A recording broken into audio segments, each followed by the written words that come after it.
It's very devastating because my grandkids played with this little girl, and I'm heartbroken. Fire tragedy. A little girl and her grandparents killed in this house fire along Powers Way in Youngstown. This is what it looked like when our news crew rushed to the scene just after 3 o'clock this morning. Tonight, that home has been boarded up as investigators search for answers. This is a live look outside the home this evening. Good evening, I'm Lauren Wood. Our team of reporters have been covering all the angles of this major local story. Tonight, we want to begin with the latest developments. Right now, we know 3 people died in the fire along Powers Way. The victims include a husband and wife and their 10-year-old granddaughter. At this point, fire investigators are not sure where the flames started. They have been focused on the basement area of the home. Neighbors reported hearing a large blast at the time of the fire, but so far investigators are not calling this a crime. 27 First News anchor Dave Sess has been on the scene for the past hour as people continue to come up to the home and remember the victims. He's live right now to begin our team coverage. Dave? And I've heard from the coroner who has identified Bill Schmidt through his tattoos on his body. He believes the second person who died was his wife, Judy Schmidt, and they have identified the little girl through dental records, an age of just 10 years old.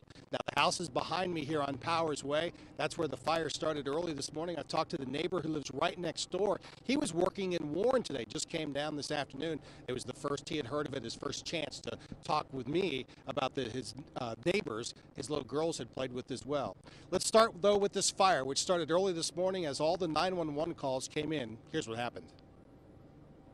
The stillness and quiet of 3 a.m. was broken up in Youngstown when a fire started on Powers Way. I thought someone was trying to break into my house. I heard a thump, glass, everything. I heard an explosion, but it was a weird sounding explosion, almost like a thump. I thought my daughter had fallen out of her bed or something. The fire broke out from the bottom of the basement and just swoosh, and it was totally on fire. It was a ball of fire. The fire was too intense and 3 people were trapped inside. A child and her grandparents were killed and the adults were deaf. Arson investigators immediately started checking for clues as to how the fire began. We're looking at the basement for where it started. That's where the most damage is. The furnace, hot water tank, all the gas and electrical lines are being checked to determine how the fire started. But what also surfaced is that the child was a victim of rape and the accused rapist was out of jail. That is a concern of ours. There's no indication it's related at this time. But like I said, it's so early in the investigation. It's something that we want to take into account now rather than find out 2 or 3 days down the road that this was a criminal incident and perhaps we missed some opportunities.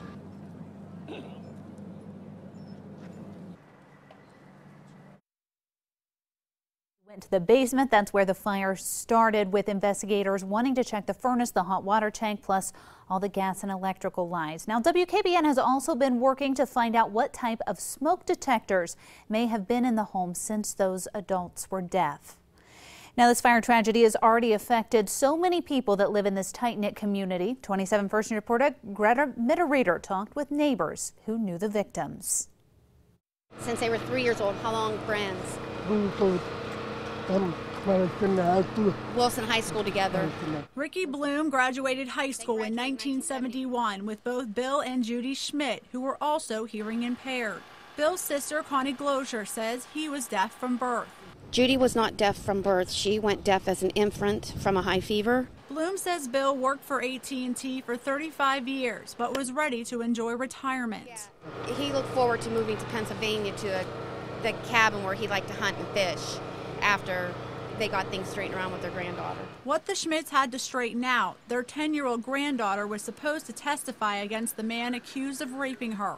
Glozier says her brother Bill was an avid outdoorsman. He loved his sports. He loved to fish. He loved to hunt. He was an avid hunter.